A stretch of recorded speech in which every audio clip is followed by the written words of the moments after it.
Bom, então a ideia toda hoje aqui é a gente andar mais um pouco sobre, né, equilíbrio químico.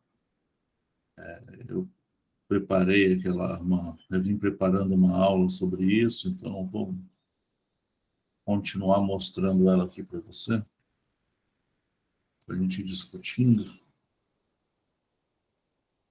Então,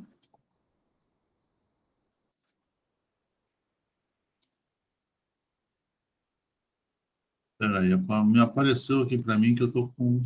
Peraí. Estava aparecendo para você, João? Tava vendo sim a A tela. apresentação? Me veio uma mensagem que eu não estava mais apresentando. Enfim, vou colocar aqui novamente.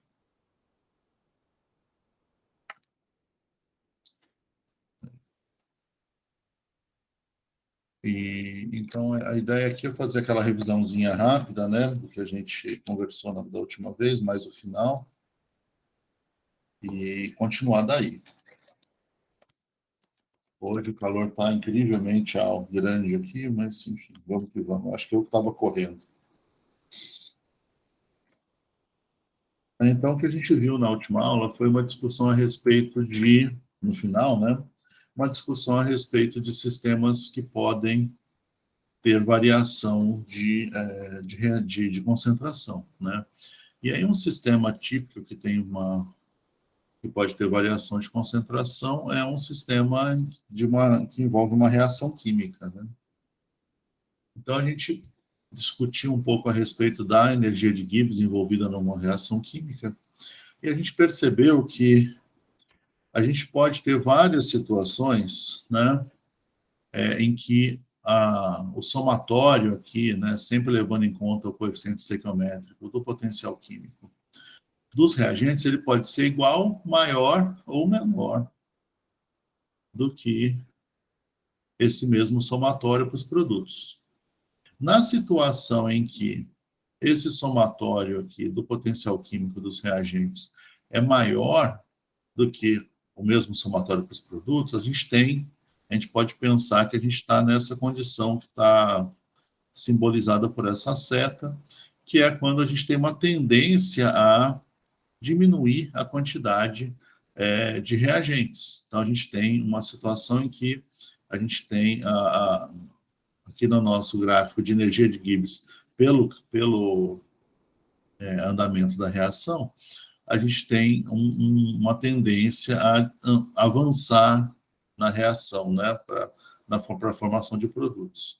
Na situação em que há uma inversão de sinal aqui, ou seja, o potencial químico dos reagentes é menor que dos produtos, a nossa tendência vem para essa outra seta aqui à direita, em que a gente tem uma tendência à diminuição do andamento da reação, ou seja, o consumo de produtos e a formação de reagentes. Na condição especial da igualdade entre esses potenciais químicos, aí a gente está aqui no mínimo da curva, e essa situação é uma situação de equilíbrio, né? Essa igualdade, que ela implica uma coisa, ela implica que a energia de Gibbs de produtos como um todo, menos a energia de Gibbs de reagentes como um todo, é zero, né? Ou seja, o ΔG para essa reação é zero nessa situação. Isso além do fato de que aqui é um mínimo dessa curva e, portanto, a derivada da energia de Gibbs com o andamento da reação, né, com o Psi aqui, também é zero. Então, essa situação é uma situação de equilíbrio químico, né? Aí a gente começou a fazer considerações, porque a gente percebe aqui que a única coisa que faz com que haja essa variação é a mudança de potencial químico, né? Como a gente já tinha visto, né, o potencial químico é a grandeza que dirige o transporte de massa, né, a variação de massa de um meio para o outro. Então, a gente começou a pensar o que acontece, né, para a gente fazer contas com o equilíbrio químico envolvendo gases, especialmente gases ideais, porque para os gases ideais a gente pode escrever sem problemas essa equação que está dada aqui, que o potencial químico ele é diretamente relacionado à pressão parcial do gás. Se o gás não for ideal, a gente vai ter que considerar que há uma correção aqui para o potencial químico, mas a gente não fala sobre isso, que seria o caso da fugacidade, que seria uma pressão específica. Está um pouco fora do escopo do curso. Numa reação só entre gases genérica, então aqui todas as espécies são gasosas, né? Então aqui a gente tem a espécie A com uma pressão parcial A, a espécie B com uma pressão parcial B e assim por diante, né? Os produtos R e S também com suas pressões parciais. A gente pode escrever a energia de Gibbs para todas as espécies. E ela vai ser, como a gente já viu lá em outra situação, negativo para os reagentes, porque eles estão sendo consumidos, e é positivo para os produtos. Né? Isso a gente viu na última aula. E aí a gente escreveu o potencial químico para cada uma das espécies, levando em conta aqui o sinal e o coeficiente estequiométrico. Quando a gente reorganizou essa equação, né, e a gente separou aqui os potenciais químicos das espécies nas condições padrão, a gente chegou a uma equação um pouco mais simples no sentido de que aqui a gente pode reconhecer que aqui é a energia de Gibbs final nas condições padrão, aqui é a inicial, que seriam os reagentes, né? E também a gente pode fazer algumas operações aí com esses logaritmos, né? Então, as operações, elas envolvem a gente simplesmente colocar o fator aqui multiplicando dentro do argumento do logaritmo, isso implica em elevar o argumento de cada logaritmo a esse número que está multiplicando. A gente vai lembrar que quando você tem a soma de logaritmos, é a mesma coisa que escrever o produto dos argumentos, e quando a gente tem subtração de logaritmo, é a mesma coisa que escrever a divisão dos argumentos. E depois a gente pode reconhecer que esse termo que está escrito aqui é o ΔG padrão, né, da reação. E a gente pode chamar esse valor aqui de um coeficiente, um quociente de reação, que a gente deu o nome de Q. Né? E o Q aqui está com um Pzinho porque ele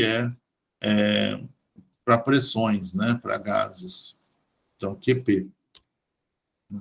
Aí essa equação aqui, ela fica com uma forma mais simples, que o ΔG dessa reação, em qualquer valor de andamento da reação, né, para qualquer psi, vai ser dado como o ΔG padrão mais um termo que envolve a temperatura e o Ln desse quociente de reação. Isso aqui está definido para uma temperatura, então isso aqui, a temperatura para essa equação aqui, ela é constante. No nosso gráfico, a gente vai perceber que o ΔG padrão é simplesmente a situação em que a gente partiria da condição inicial de só ter reagente, ou seja, o Xi seria zero, né? E isso seria a diferença de energia para a situação em que só produtos estariam presentes, ou seja, a reação iria até o fim, né? O Xi seria 1. Isso é o ΔG. E o ΔG padrão, né? O ΔG que a gente tem ao longo da reação química, né, para as diferentes composições, né, para os diferentes andamentos, ele vai ser o ΔGm. Ele pode ter qualquer valor aqui dentro, né? E aí esse número é que a gente vai levar em conta e que a gente percebeu que a variação desse ΔG com Xi igual a zero implica no equilíbrio, que o ΔG de reação é igual a zero é uma condição de equilíbrio, né? Que seria a igualdade dos potenciais químicos ponderados de reagentes e produtos. Aí tem um monte de coisa escrita aqui que a gente foi fazendo, né? Mas aí nessa situação especial do ΔG igual a zero, que é a condição de equilíbrio, né? Então, isso aqui é a condição de equilíbrio, eu posso escrever que ΔG é igual a zero. né? É o ΔG aqui, não o ΔG padrão, né? A gente dá um nome para essa constante QP, a gente passa a chamar de KP, que seria a constante em que essa relação aqui está para a situação de equilíbrio. Então, o KP é o quociente de reação quando está no equilíbrio. E todo mundo já estudou no ensino médio, já falou sobre equilíbrio constante de equilíbrio, inclusive em outras disciplinas agora na graduação. Nessa situação, a gente então pode igualar o ΔG aqui a zero, e isso vai ser igual ao ΔG padrão mais RT de K, ou seja, o ΔG padrão de uma reação é igual a menos RT de Kp. Isso para uma reação, é lógico, para gases. O Kp ele tem relação com as pressões parciais no equilíbrio, não necessariamente com as pressões parciais iniciais, né? Em geral, não. É sempre com as pressões parciais no equilíbrio, na condição de equilíbrio. E o ΔG padrão, ele é interessante, né? Facilita a nossa vida no sentido de que, a princípio, se eu souber o ΔG de formação de todos os reagentes e produtos, eu posso calcular o ΔG padrão de uma reação. E aí eu posso prever qual que vai ser a constante de equilíbrio para essa reação química. Por outro lado, o inverso também pode ser verdadeiro. Se eu for capaz de medir o valor da constante de equilíbrio, eu vou determinar o valor de ΔG. Né? Ou seja, a constante de equilíbrio ela vai me dar uma clareza a respeito da espontaneidade da reação. A gente fez uma análise sobre Kp, né? Então, se Kp for menor que 1, então aqui, né, eu estou rabiscando aqui, se Kp for menor que 1, implica que o Ln de Kp é menor que zero. E aí, se eu olhar na nossa equação aqui para o ΔG padrão igual a menos RT de K, menos RT de Kp vai ser maior que zero. Portanto, ΔG maior que zero. Essa reação aqui não é espontânea, né? Porque ela tem ΔG positivo, né? Na outra situação de um Kp maior que 1, isso vai implicar no Ln de Kp maior que zero, menos RT de Kp menor que zero, e ΔG menor que zero. Processo espontâneo. Então, aqui é não espontâneo, e aqui é... Será que eu vou conseguir escrever espontâneo aqui? Aqui é espontâneo. Né? Como é que eu vou ter Kp menor que 1?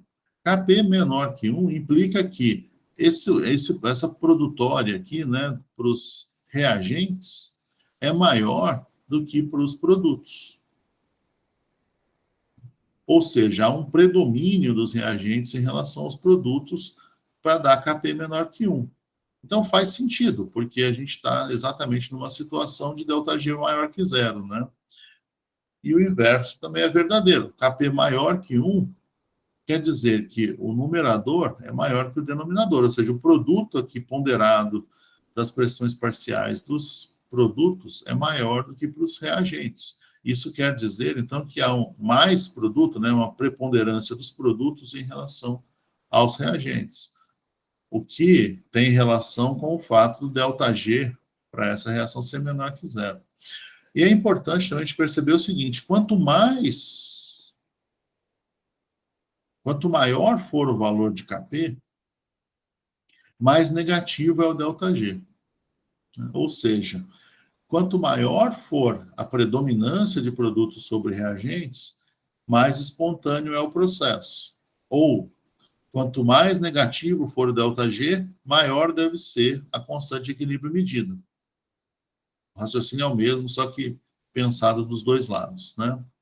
E aqui o contrário é verdade. Então, se eu tenho um ΔG, se eu tenho um Kp muito pequeno, um valor muito pequeno, próximo a zero, isso é porque o ΔG é muito positivo. Quanto mais positivo for o ΔG, menor vai ser o valor de Kp. Então, a gente tem uma indicação muito clara do que acontece em uma reação química conhecendo o ΔG, ou conhecendo o Kp. Né? Ou Isso é no equilíbrio, certo? só no equilíbrio, exato. Isso aqui é na condição de equilíbrio. Quer dizer, a gente parte dessa situação aqui. Que o ΔG é zero. Tá? Que é justamente a condição de equilíbrio. Lembra, o ΔG é diferente do ΔG padrão. Esse θ aqui quer dizer que aquele ΔG, o ΔG padrão de uma reação, é aquele que você acha lá, você pega lá o ΔG de formação do A, do B, do R e do S, né? Naquela equação que a gente está escrevendo aqui, que as espécies envolvidas é A, B, R e S, né? E aí você faz, o ΔG padrão vai ser o somatório do ΔG de formação do R com do S, cada um vezes o coeficiente estequiométrico, menos o ΔG de formação para os reagentes. Isso vai te dar o ΔG padrão para aquela reação. Né? Isso é uma coisa. Outra coisa é o ΔG da reação para os diferentes valores do andamento da reação. Esse ΔG aqui, de cima, ele vai ser zero no equilíbrio. E aí que você chega nessa expressão. Então, isso tudo que eu estou falando, João, é exatamente o que você falou. É só na condição de equilíbrio, que é quando a gente pode igualar aqui o quociente de reação e mudar de nome, né, chamar de constante de equilíbrio. Tá? Então, isso tudo aqui você tem toda a razão. Isso aqui é no equilíbrio.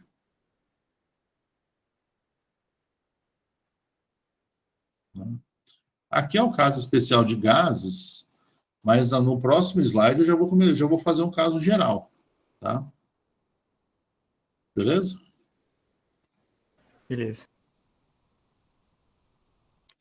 O caso geral é isso aqui. Então, aqui, agora não importa o estado de agregação. Só que, para o que eu estou escrevendo aqui, essa setinha aqui não ficou boa na transferência desse slide, né? O que eu estou escrevendo aqui é um equilíbrio químico entre espécies que podem estar em diversos estados de agregação. Só que cada uma delas vai ter uma atividade. Né? A atividade da espécie A é o Azinho, né, que é o símbolo de atividade para A, atividade para B, atividade para C e atividade para D. Eu vou reescrever a equação para o potencial químico da forma que eu escrevi para gases, mas considerando a atividade. Né? A gente vai lembrar que a derivada da energia de Gibbs vai ser a mesma coisa. Né? Então, dG vai ter o potencial químico de A vezes o que muda, né, que vai causar variação em G, é a mudança no número de mols de A. Então, isso vale para A, isso vale para B, isso vale para C, isso vale para D. E aí, toda a discussão que a gente fez, né, para o caso dos gases, vale aqui. Então, para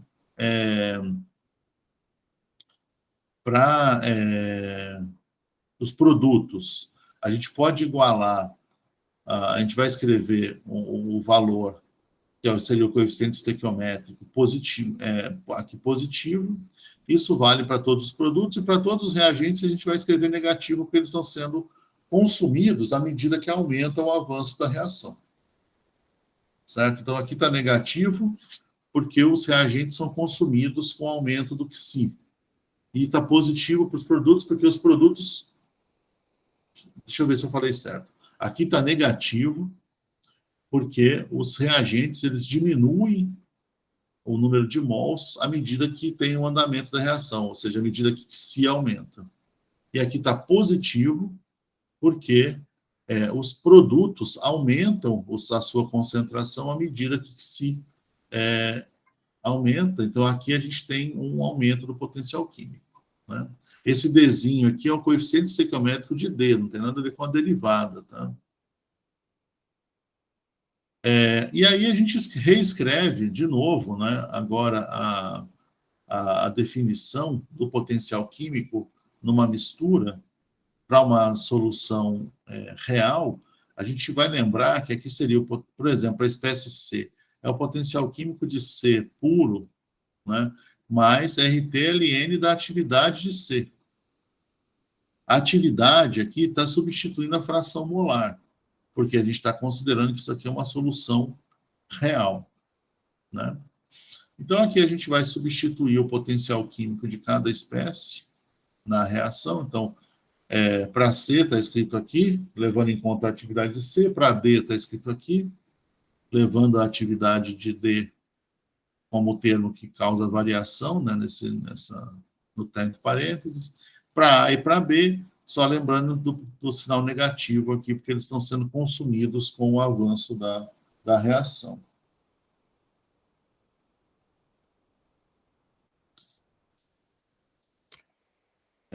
Aí eu vou rearranjar essa expressão aqui,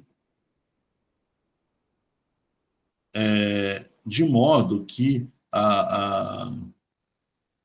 eu chego numa condição similar ao que a gente chegou para os gases, né? Então, o que acontece aqui? A gente tem aqui um termo que eu vou fazer para o D, né?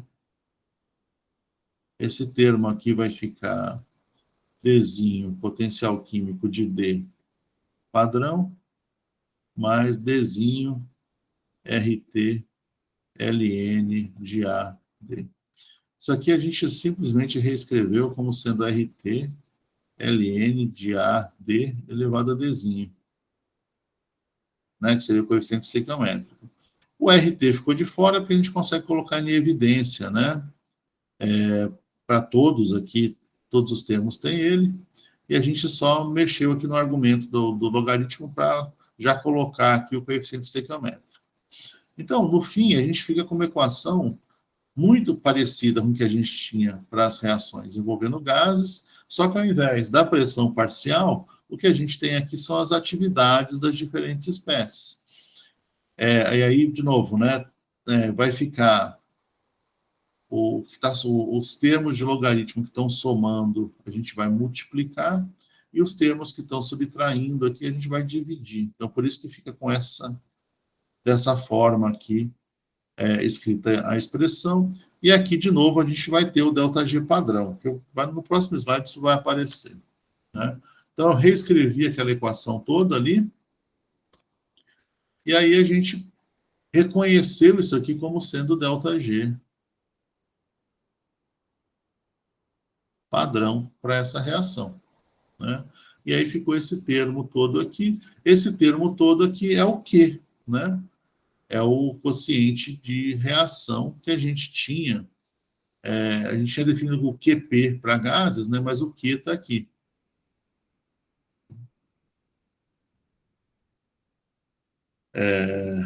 Bom, de posse disso aqui, a gente vai poder agora analisar de novo, né? Como a gente analisou para gases, né? Então, a gente tem aqui, na condição de equilíbrio, o ΔG vai ser igual a zero. A gente já fez essa argumentação para os gases, ela continua válida aqui para o caso geral. A gente mostrou que o ΔG da reação é zero no equilíbrio. E aí a gente tem uma nova equação, né, em que a gente vai chamar agora o nosso quociente de reação na condição de equilíbrio, então só vale para o equilíbrio, a gente vai chamar de K, que é a constante de equilíbrio. E a gente chega nessa expressão. Essa expressão, ela é muito, muito importante, e essa é uma daquelas que vale a pena a gente memorizar, das poucas que vale a pena a gente memorizar, que é essa relação entre o ΔG e menos o ln da constante de equilíbrio. Por quê? Porque isso implica que quanto maior for K,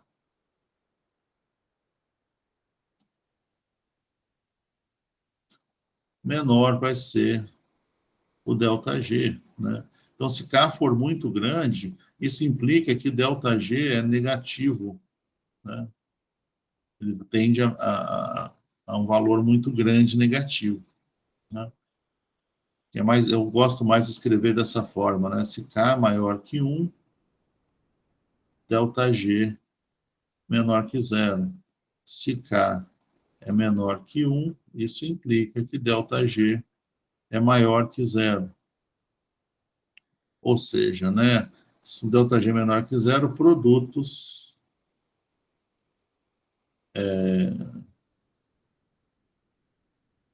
ocorrem em maior concentração.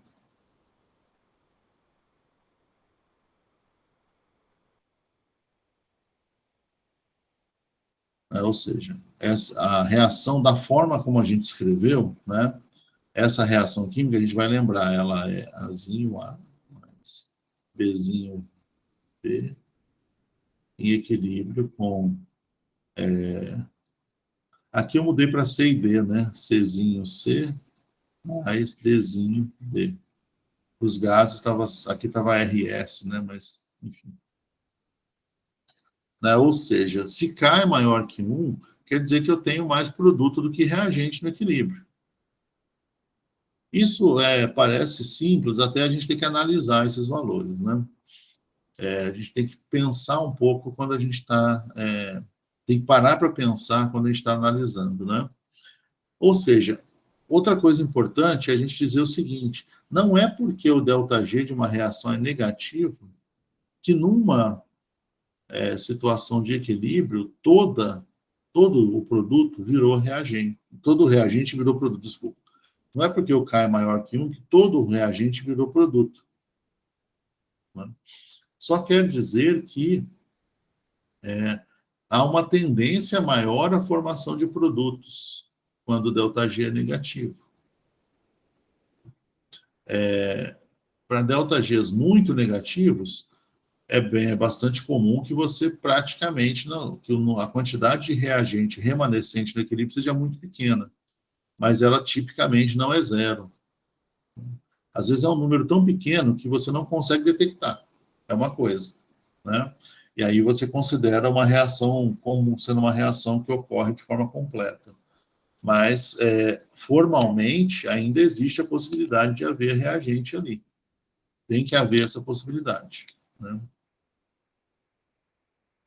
As aproximações que a gente Professor, faz... ali Pode no K falar. maior que 1, está escrito Uhum. produtos ocorrem em o quê? Não Em entendi. maior concentração. A letra está difícil aqui, né? Maior com... Era para ser concentração abreviado aqui no final. Ou seja, há uma predominância dos produtos sobre os reagentes, né? Quer dizer, aqui a gente pode escrever essa equação aqui, ela fica meio mais complicada do que precisa. Mas você pode escrever isso aí como sendo uma produtória da atividade dos produtos, né? Dividido pela produtória da atividade dos reagentes. A dificuldade de escrever isso aqui é porque você tem que pôr aqui o coeficiente estequiométrico, né? Então, você poderia pôr aqui um Pzinho e aqui um Rzinho para dizer que são os coeficientes estequiométricos, mas é difícil de resolver isso. Enfim, você poderia escrever na forma de uma produtória. Então, seria dizer que essa produtória é maior que essa. Que a de cima é maior que a de baixo. Isso daria K maior que 1, certo? Que é o caso, então, da gente indicar que há uma predominância de produtos em relação a reagentes. Quanto que é essa predominância? Depende de quão negativo é o ΔG. Quanto mais negativo for o ΔG, maior vai ser o valor de K.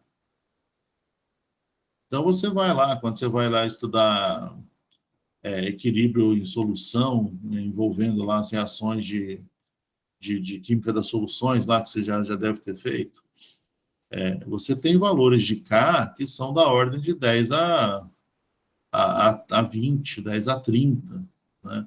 Ou seja, o ΔG dessa reação é muito negativo. Aquela reação, do jeito que você escreveu, ela é muito favorável. Da mesmo jeito, você tem valores de constante de equilíbrio, que você deve ter visto lá na química das soluções, da ordem de 10 a menos 30, 10 a menos 25. Ou seja, né, numa situação como essa, o ΔG dessa reação é muito positivo.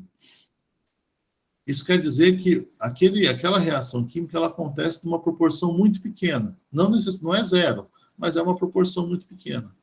Então, você vai encontrar uma quantidade de produtos muito pequena, que seria, por exemplo, o caso, né? Um K muito menor que 1, seria a solubilização. Por exemplo, se você for escrever, né, essa reação, não vou escrever os estados de agregação para não complicar, né? A solubilização do iodeto de prata, né? O valor da constante de equilíbrio para essa reação é baixíssimo, né? Então, o K de o KS, né, do AGI é baixíssimo. Mas se você tiver uma técnica né, para quantificar iodeto, por exemplo, você vai encontrar iodeto na água, numa quantidade muito baixa. Sua técnica tem que ser muito sensível, mas você encontra. Né? Você encontra prata mais na água, se você tiver a técnica correta, mas é numa concentração muito baixa. A mesma coisa aqui. Se você escrever essa equação ao contrário, Ag mais iodeto dando AgI, né, acontece exatamente. Então, seria um K muito maior que 1. Né? A reação mais favorável é essa. Então, depende de como eu escrevo, porque aqui, se eu for escrever essa constante de equilíbrio, depois eu justifico porque eu não preciso usar o sólido aqui. Mas se eu fosse escrever essa constante de equilíbrio, ela seria a atividade da prata mais, a atividade do iodeto sobre... O difícil é que no cantinho o PowerPoint não deixa eu escrever. Sobre a atividade do AGI. A gente não usa a atividade do AGI, depois eu falo por quê. Né? Então, aqui você teria essa constante de equilíbrio, porque é assim que eu escrevi a reação. Já que para essa segunda reação, do jeito que eu escrevi, a constante de equilíbrio aqui, ela é a atividade do AGI dividido pela atividade da prata mais, pela atividade do iodeto. Né? Essa constante aqui, eu posso chamar isso aqui de constante de precipitação. E essa aqui seria a constante de solubilização. A gente pode ver que a constante de solubilização é 1 sobre essa constante de precipitação. Por isso, essa relação. Né? É o inverso. Mas, nos dois casos, o que acontece? Se você for lá e medir com a precisão necessária, você encontra as espécies. Né? Do jeito que eu escrevi essa reação aqui, ó, em cima, eu vou encontrar muito pouco reagente sobrando, se eu adicionar prata mais com iodeto. Né? Então, a reação vai ser essa, vai formar um monte de AgI, e praticamente não vou encontrar prata no meio. Então, eu posso discutir toda a reação dessa forma. Ou eu posso pegar AgI, né, o sólido, iodeto de prata, adicionar em água, agitar e procurar depois prata mais iodeto, quando estiver em equilíbrio.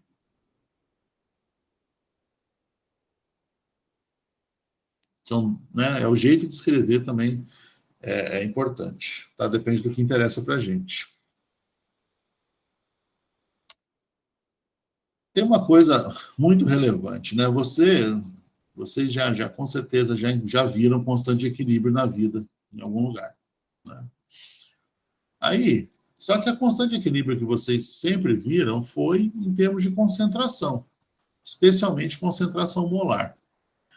Então, mas a gente pode lembrar o seguinte, né? A constante de equilíbrio, ela é dada em termos de concentração. Isso aqui não tem aproximação. Essa equação aqui é a equação exata.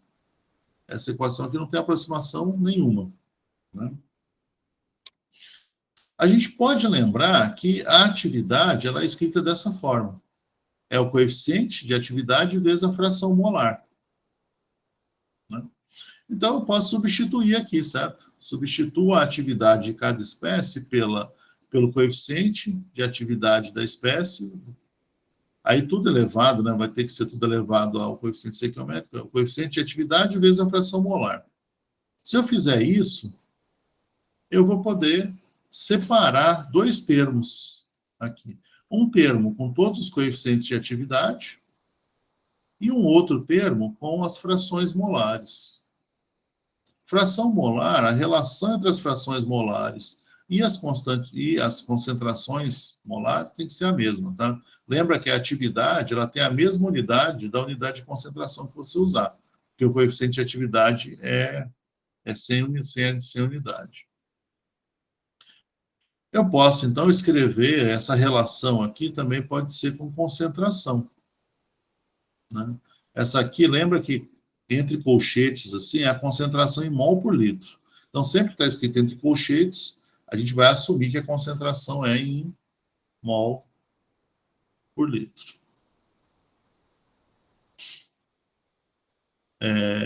Então, eu posso escrever minha constante de equilíbrio dessa outra forma. E aí, uma sugestão seria, a gente chama isso aqui de constante de equilíbrio dos coeficientes de atividade, isso aqui de constante de equilíbrio em mol por litro, ou em molaridade, né? Então, está em um M maiúsculo aqui. Porque numa situação em que a gente possa, por exemplo, em soluções diluídas, em que a gente tem a tendência de gama para 1, em que todas as espécies envolvidas, né, tenham um coeficiente de atividade muito próximo de 1, a ponto de a gente poder considerar como 1, né, a gente pode chamar isso de um limite de soluções diluídas. Lembra que o gama tende a 1 para todos os componentes. Nessa situação, essa constante de equilíbrio, K de gama aqui, vai para 1. E aí, nessa situação, a gente pode igualar, né, a gente pode aproximar, aqui é melhor, a constante de equilíbrio à constante de equilíbrio de molaridade, que é dada dessa forma. Então, em soluções diluídas, a gente pode trabalhar assim, considerando só as concentrações. Essa forma é a forma que vocês já devem ter visto a constante de equilíbrio em outras disciplinas ou até no ensino médio, né? Essa é a forma que a gente tende a querer trabalhar, né? Por quê? Porque a constante de equilíbrio, ela ela é uma coisa muito útil, que a gente tem que medir sempre, mas ela depende de uma série inclusive da temperatura, que a gente vai ver a seguir. Eu acho que não hoje, talvez. Acho que não.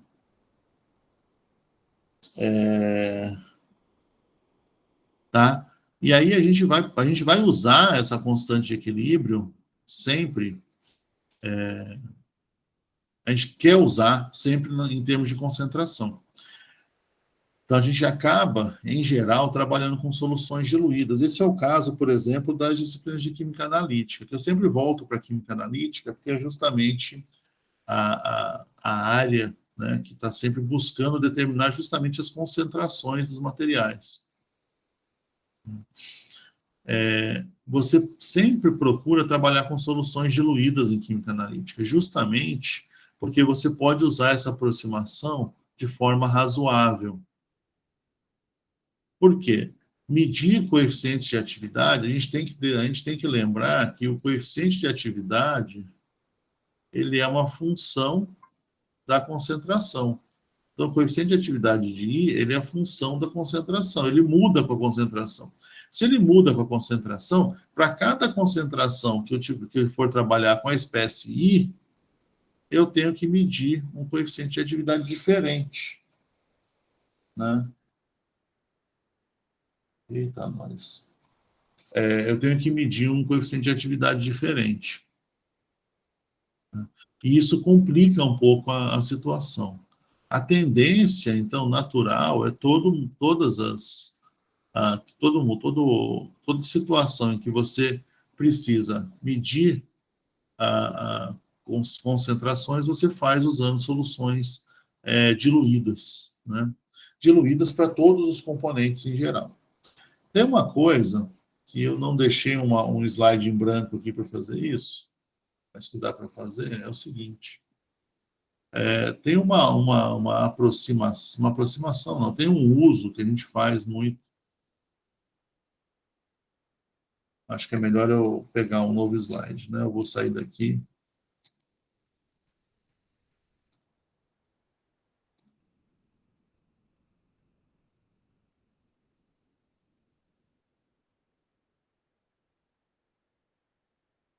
Eu tenho receio de interromper o compartilhamento e não conseguir compartilhar de novo, porque isso já aconteceu tantas vezes.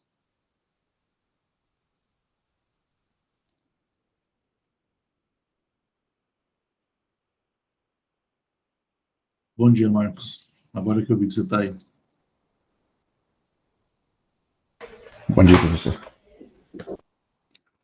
Então, aí eu vou colocar essa tela em branco aqui para a gente pensar uma coisa. Olha só.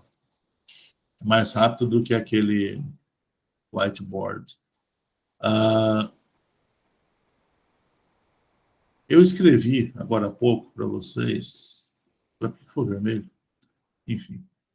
A seguinte equação. Né? Então, AG mais.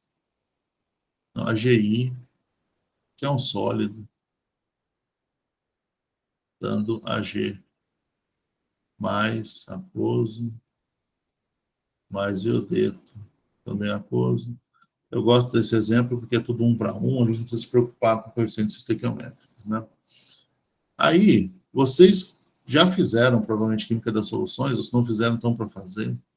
Quando vocês vão escrever essa constante de equilíbrio, mas aqui seria a constante de equilíbrio, né, o KS, quer dizer, a solubilidade do AGI. Vocês vão receber as instruções para escrever dessa forma. Só. Vocês não escrevem aqui a concentração de AGI, ou qualquer coisa dessa forma, né? E aí, o que acontece, na verdade, né? A gente vai se lembrar de uma situação, né? Quando a gente está escrevendo, por que isso aqui é verdade? Isso aqui é realmente assim que normalmente funciona. Você não usa as espécies que não estão na solução, você não usa, né? E você não usa as espécies que estão em concentração muito alta. Por que isso? Vamos, se a gente reescrever lá a equação para o ΔG, né? Então você tem o ΔG padrão, mais um RT, em que a gente escreve aqui, a gente escreveria o quê? A atividade, o ln da atividade do AG+, elevado a 1, né? Então não vou escrever, mais o ln da atividade do iodeto, que são os dois produtos, menos ln da atividade do AGI, né? Isso aqui daria para a gente o ΔG para essa reação. Antes de qualquer, né, antes da gente pensar que na constante de equilíbrio, vamos escrever isso aqui. O que acontece? O que acontece aqui é que o AGI, ele está puro. Né? Se ele está puro, né, isso aqui, ele é... Eu devia ter escrito mais explícito para, por exemplo, funcionar melhor. Isso aqui é simplesmente o G, né, o potencial químico da prata mais padrão, mais potencial químico do iodeto padrão, menos potencial químico do AGI padrão. Né?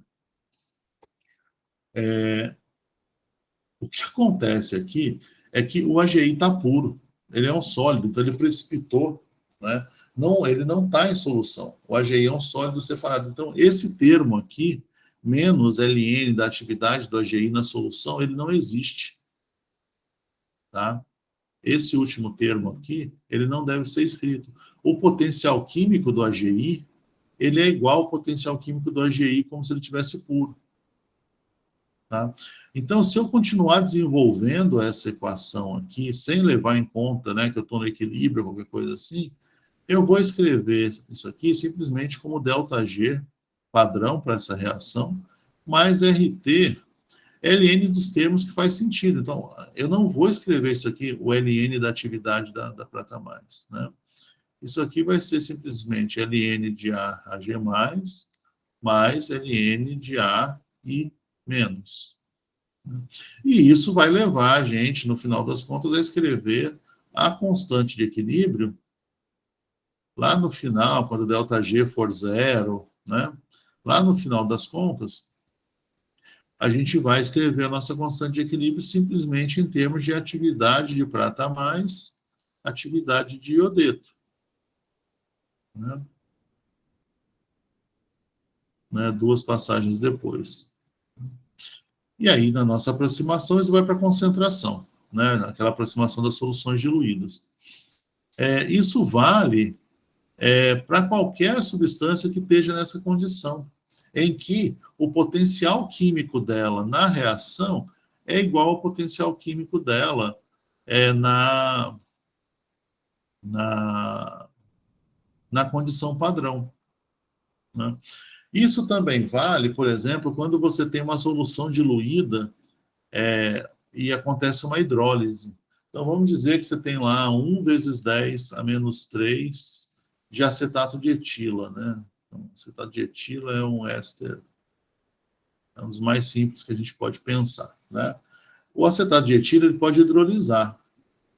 Então, isso na presença de água vai ocorrer um equilíbrio químico em que você tem a formação de ácido acético, tem que ter um catalisador, normalmente é uma catálise ácida, é a formação de um ácido e de um álcool.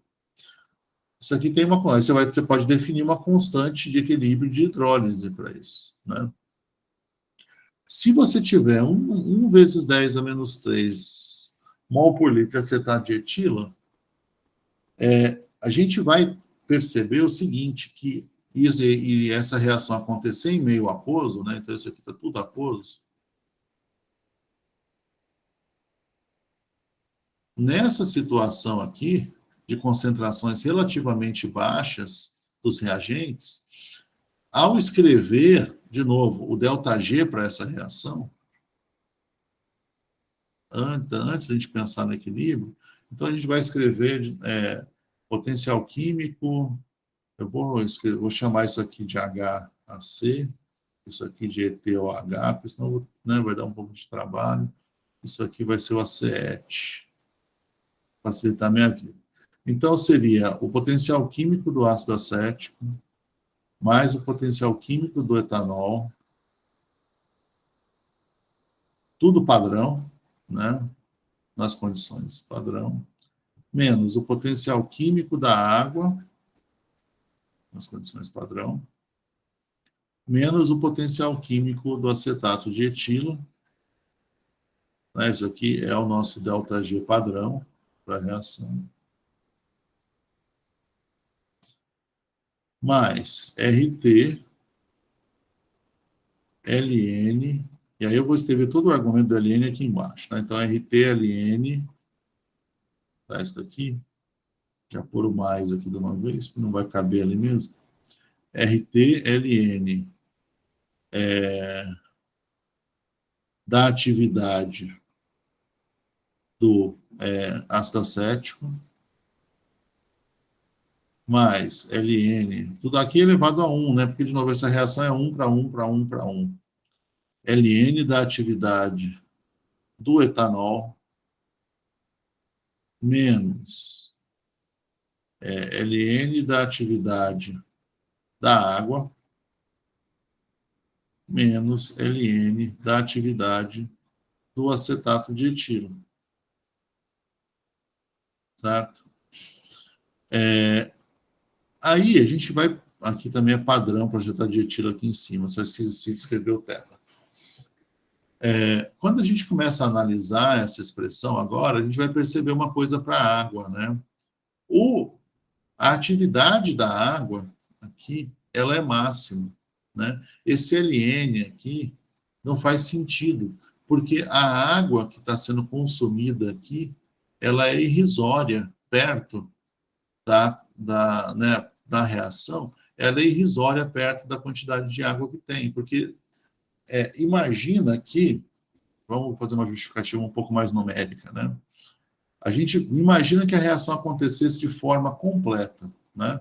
Se ela acontecesse de forma completa, você teria o consumo de 1 vezes 10 a menos 3 mol por litro de água, se a reação fosse completa. Eu não sei se já perguntei nessa turma, mas vocês sabem qual que é a concentração de água em água?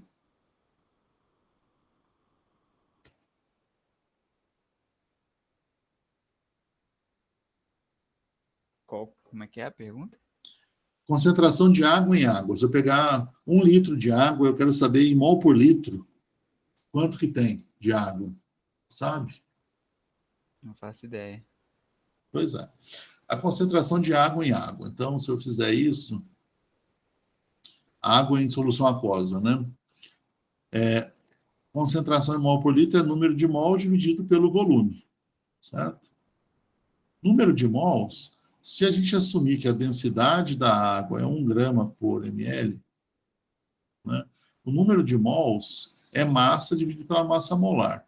Então, a massa aqui vai ser, se a densidade é 1, para 1 litro de água eu tenho 1.000 gramas, certo? 1.000 gramas dividido por 18 gramas por mol. Isso vai me dar o N, né? Dividido pelo volume, que é 1 litro.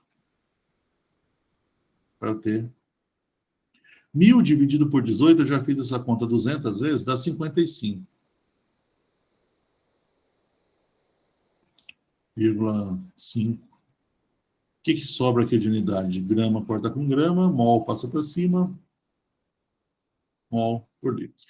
Então, a concentração de água em água é de 55,5 mol por litro. Eu consumi 1 vezes 10 a menos 3 mol por litro de água. Qual que é a concentração final de água? Lembrando que isso aqui né, é 55,498, lá. Tem uma mudança aqui na terceira casa decimal dessa concentração, que é, então, 10 a menos 5 da concentração inicial, ou 10 a menos 2%. Né? Então, eu posso considerar que a variação da quantidade de água é irrisória, perto da quantidade de água que tem, da concentração de água que tem no meio. Então, esse termo aqui, ele é irrisório.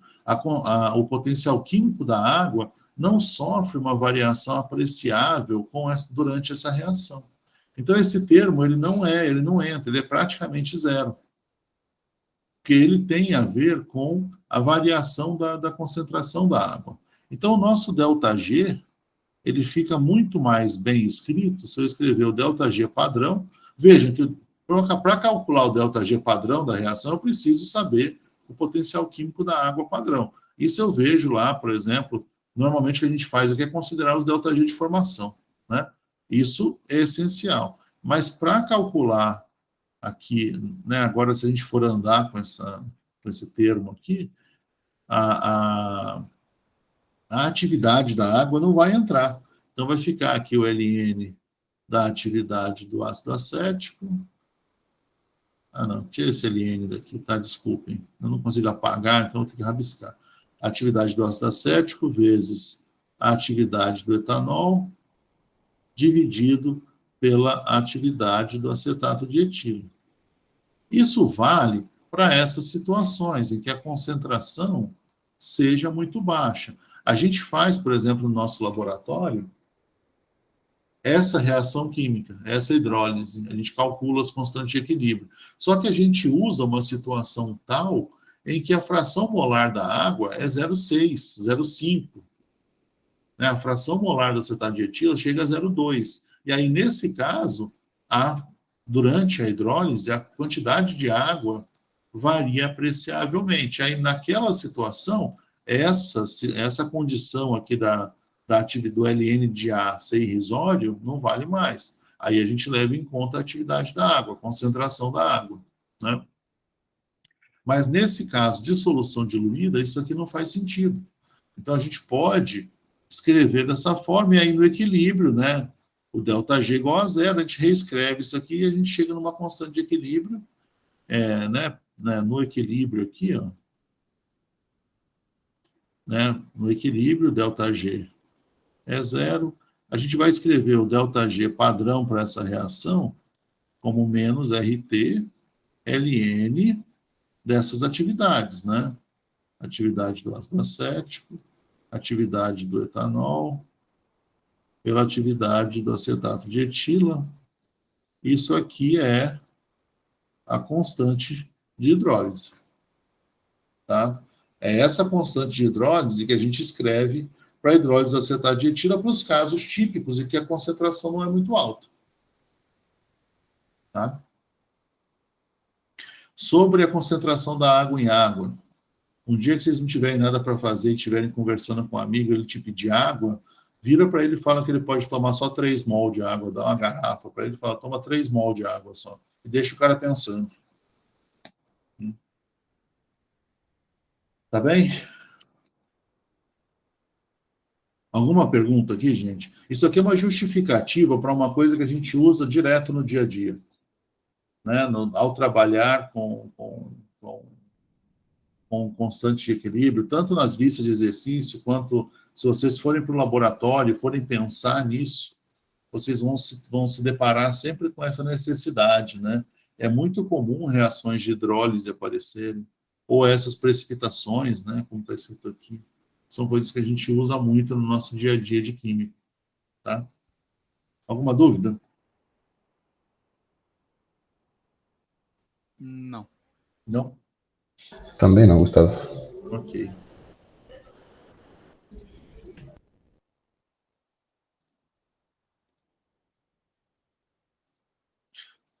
Aí, o João tinha falado que estava com uma dúvida. Qual dúvida, João? Queria que você ajudasse na questão passada, né, da lista A1, que eu fiquei muito confuso na hora de fazer ela. Qual lista que você está falando? Da 4. 4. Uhum. Deixa eu abrir ela aqui, que aí eu já abro. Essa questão, deixa eu projetar ela aqui. Ela tem uma relação muito grande com a conceituação, né, das coisas. Então, aqui a ideia tem um monte aqui, até 10, né? Tem 10 processos, né? E está perguntando se o ΔS e o ΔS total são positivo, negativo ou zero, né? Não precisa calcular, é só dizer é positivo, é zero ou é negativo. Né? Então, por exemplo, né? Vamos pensar na A. As outras, o raciocínio, em princípio, é similar, né? Fusão reversível de benzeno sólido a 1 atmosfera no ponto de fusão normal. Então, fusão reversível. Né?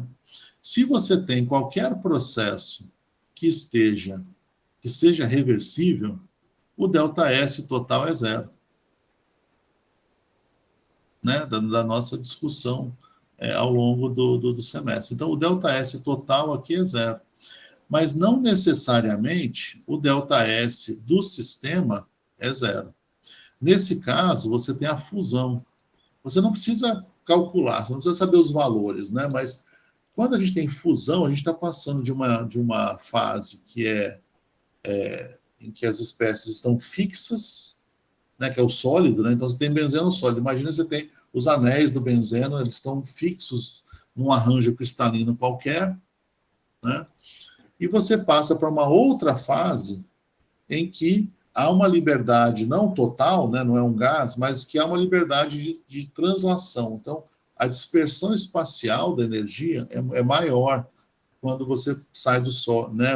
Quando você está na fase líquida em relação à fase sólida. Então, você pode dizer, sem medo de errar, que da fusão do benzeno, o ΔS do sistema é positivo. Como você está na situação da reversível, quer dizer que ΔS total é zero. Certo? Certo. Aí, para o B é a mesma coisa. Sim. O raciocínio é exatamente o mesmo. Né? Expansão adiabática reversível de um gás ideal. Aqui você não tem troca de calor. Q é igual a zero. Né? Certo? Mas você tem variação de temperatura. Né? Certo? Porque você tem quando você tem uma expansão adiabática... Então, quando é adiabática, o externo ele vai ser zero. Aí vai depender só do ΔS do sistema, certo? O ΔS total, no caso. Só que aí o que está acontecendo? Você está fazendo um trabalho, não está? Aí você não tem troca de calor com o ambiente, né? Mas você tem a queda de temperatura do sistema. E aí, para isso acontecer, essa energia está saindo de algum lugar, né? Essa expansão ela está indo às custas da energia cinética do sistema. Se a energia cinética das moléculas do sistema está diminuindo, que está sendo gasta para expandir, né? Você vai ter, e aí também, qualitativamente, dá para você escrever uma expressão para isso, né? Se você for pensar em termos da variação de temperatura, você consegue calcular, na verdade, você tem trabalho sendo realizado, você vai perceber que a entropia do sistema cai, né? E aí, num processo que é reversível, o ΔS do universo é sempre zero.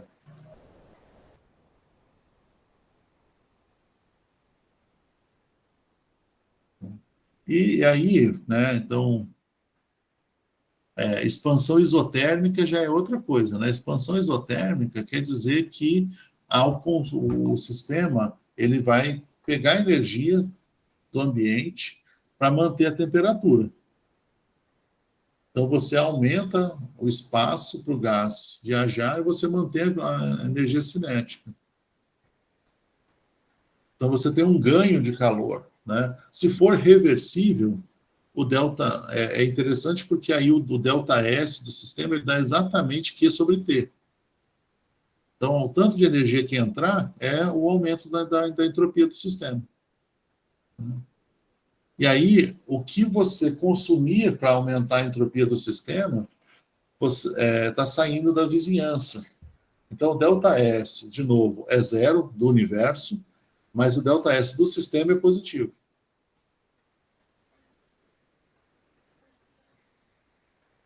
Eu não sei se estou ajudando ou se estou te complicando, João, mas o raciocínio vai sempre Esse nessa eu linha. entendi. A letra C que eu não entendi.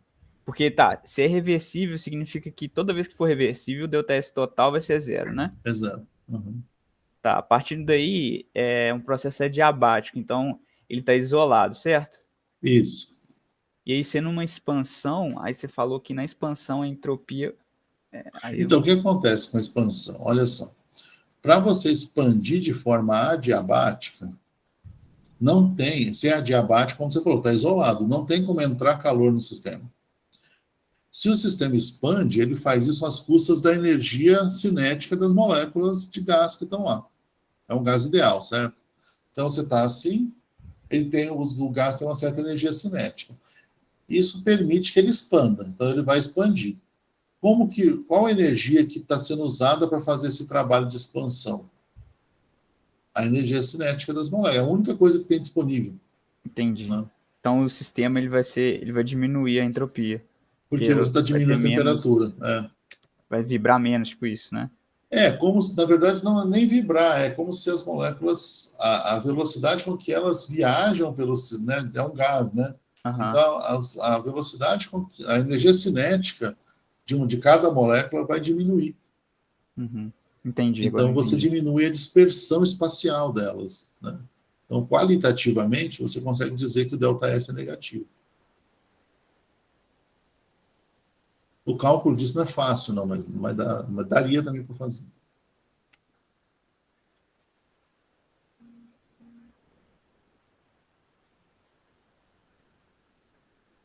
Compressão. Tem mais algum que você está verificando? Porque, no fundo,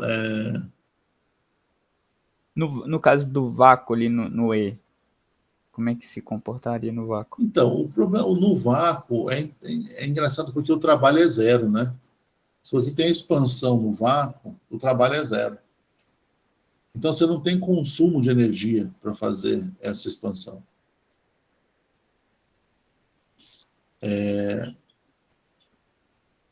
Então, você pode considerar que não tem gasto de energia do sistema para essa expansão. Certo? Porque ele não tá fazendo isso contra nenhuma pressão. certo? Se ele não está fazendo isso contra nenhuma pressão, ele vai expandir até ele encontrar alguma coisa que impeça ele de expandir. Pode ser o limite do recipiente, né, onde você está fazendo o experimento. Então, a sua expansão aí, ela não causa gasto de energia. Se ela não causa gasto de energia, ela é adiabática, o ΔS é zero. Do sistema, né? Então, É. a entropia vai continuar a mesma, só vai aumentar, Isso. no caso, tipo, o volume, no caso, tipo isso. O Aumenta o espaço que ela volume, ocupa. mas ele não aumenta a custa de nada, Aham, né? Porque entendi. o trabalho é zero. Então, se o trabalho também é zero, quer dizer que a vizinhança também não está recebendo nada, nem gastando nada, porque o processo é adiabático. Então, o ΔS total aí também é zero.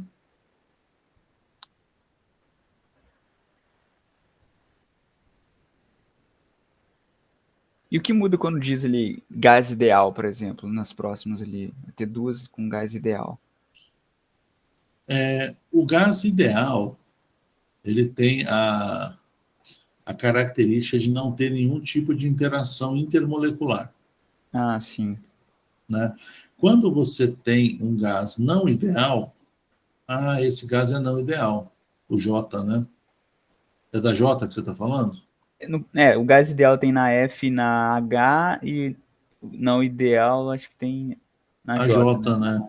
Então, o gás não ideal, aí quando você expande um gás não ideal, aí você tem uma coisa que você está quebrando ou diminuindo a força, né, as interações intermoleculares. Ao fazer isso, para você aumentar a distância entre as moléculas, você vai causar uma, uma diminuição da energia cinética delas. Então, você tem uma diminuição da entropia, uma diminuição provavelmente pequena, né, a menos que o gás estivesse realmente muito não ideal, mas você vai ter uma diminuição da entropia, porque você tem um gasto de energia para quebrar as interações intermoleculares, né, que é considerado zero quando a gente tem um gás ideal. Entendi. Tá? Essa questão é qualitativa, mas né, leva um tempo para a gente chegar num acordo com ela mesmo.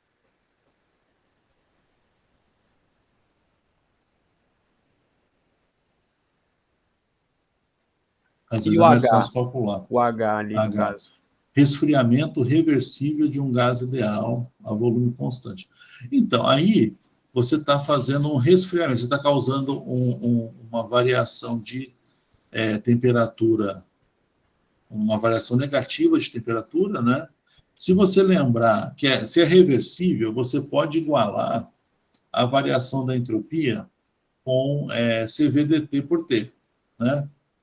Aí, só sem fazer a conta, mas só pensando o seguinte: se é um gás ideal, a capacidade calorífica dele é volume constante, é um número, é um valor fixo, né?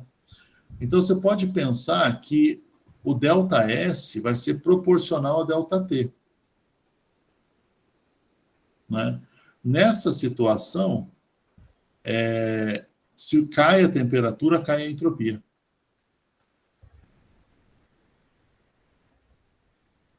Isso é entropia local, né? De uma maneira geral, sempre que for, tipo, resfriamento, vai ser entropia diminuindo, não? Sim, sim. Uhum. A entropia do sistema, sim. Isso, o sistema. É. E aí, por ela ser reversível, o total seria zero. Então, o do redor tem que ser Da positivo. vizinhança tem que ser positivo. Isso. Uhum.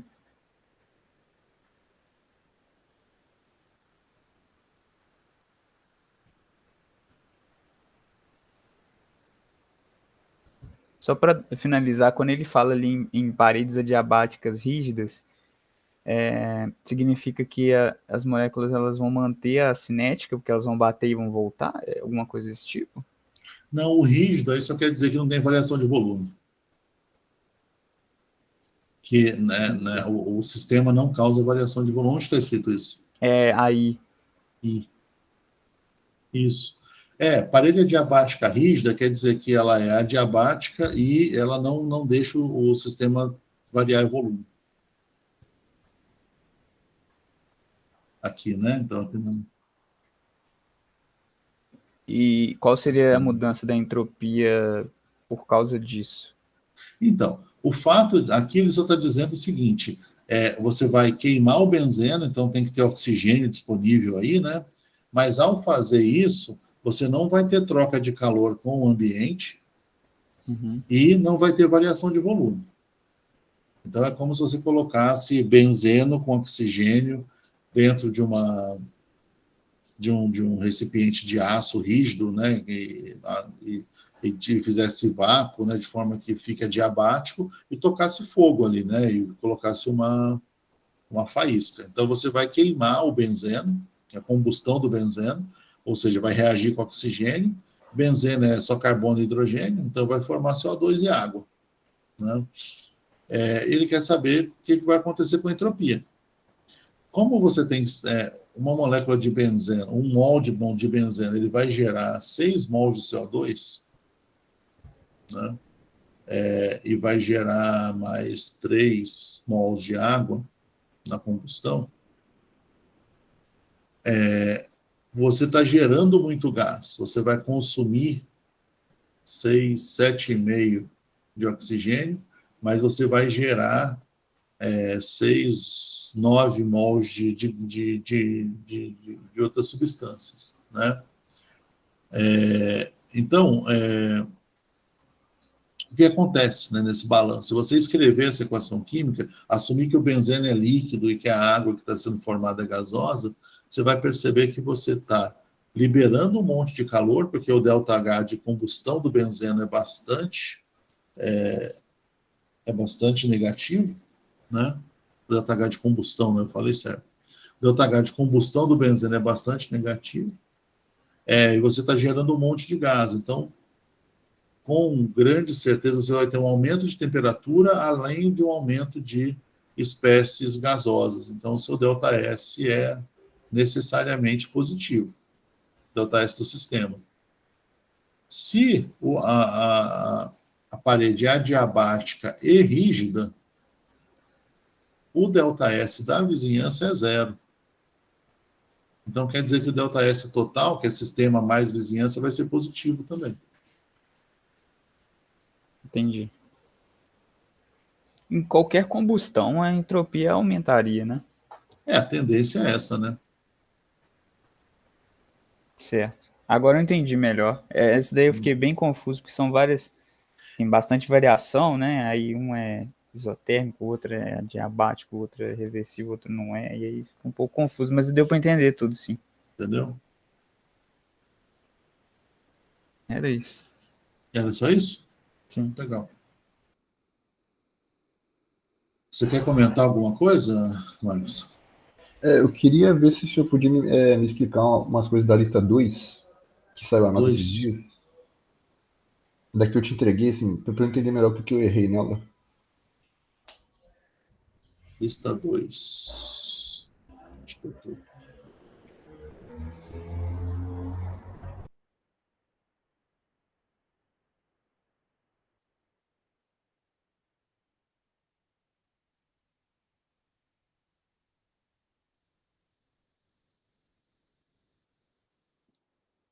Você quer perguntar alguma coisa específica da lista? Eu acho que sim. É tipo, da que eu te entreguei, porque você marcou o exercício 12 que ficou para corrigir, mas eu não sei se você achou o 10 que eu tinha feito. Ih, rapaz, deixa eu ver. Eu posso ver pela sua nota, se você teve nota nele ou não. Então, nota eu tive, só que porque eu acho que eu fiz os dois que saíram para correção certos. Assim, pelo que eu tinha visto, pelo menos. Marcos. Tá uma nota baixa aqui para um primeiro exercício. O primeiro exercício, no seu caso, seria o 10, né? Sim. Deixa eu ver o que eu encontro aqui, Marcos. Só um minuto.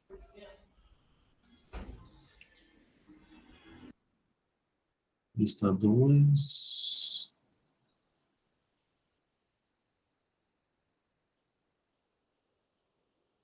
Marcos.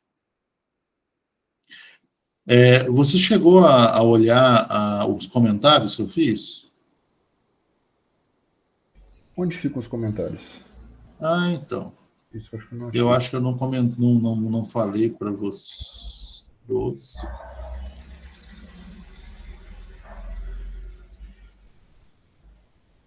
Não, cara. Então, a questão 10 aqui está dando que não foi entregue. Mas ela tá feita na lista que eu te mandei, sim. Espera aí. Você se importa se eu compartilhar a sua lista, a sua resolução? Não, pode ficar à vontade. Deixa só eu parar de compartilhar, porque aí você me mostra onde está e eu corrijo. É porque ela ficou meio escondida mesmo. Na hora que eu fui olhar de novo, eu fiquei procurando algumas vezes. Deixa eu ver aqui, tá a sua resolução. Eu vou compartilhar e você me mostra onde está, tá? Tá bem. Matéria. Eu tinha até te mandado um e-mail falando. Putz, desculpa, mas eu estou meio perdido nos e-mails. Não, estou no lugar errado. Eu quero compartilhar essa aqui. Isso. Então, porque aqui eu anotei aqui, ó. É que a minha visão é diferente da sua, tá? Uhum. Mas está aqui, ó. Esses comentários que eu faço, o que eu entendi é o seguinte, que quando você abre a lista, você tem que pedir para abrir numa nova janela, numa nova tab ou numa nova janela. Entendi. E aí eles aparecem. Foi isso que eu entendi que o pessoal conseguia fazer. Tá vendo que eu marquei aqui? No sorteio, a questão 10 não foi entregue. Sim. Eu estou subindo, né? Então tem a 8, a 12. Pode subir. Né? Então estava tudo ok aqui, né? Eu te dei uma nota até alta nessa questão e tal. 11. 6. A 10 aí, ó. No final, nessa página mesmo, ó. Aí, ó. Aqui, nossa, cara, não vi isso, não. Ela acaba ficando meio escondida, parece. É porque você vinha quebrando uma linha, aí você não quebrou. Nossa, eu não vi isso, não. Quebrei.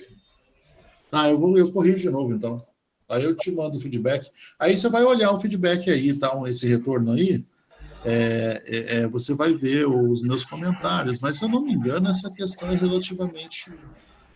num primeiro olhar aqui, eu não estou vendo nenhum erro. Eu preciso conferir nas minhas anotações os números. Tá certo. Mas aí eu te retorno isso aí, tá bem? Obrigado por avisar. Então. Eu te agradeço, tá, professor? Beleza. Que bom que você me avisou. Eu vou bom parar. saber como é que vê os comentários, porque eu não sabia, não.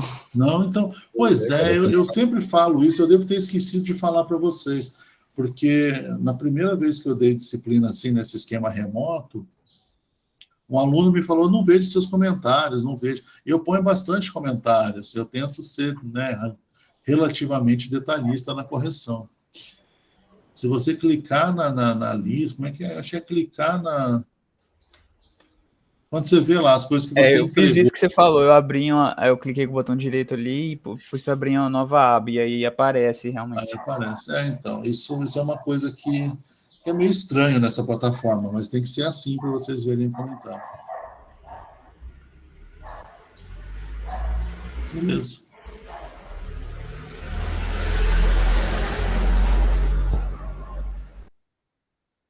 Acho que é isso, então, gente. Eu vou parar de gravar, tá?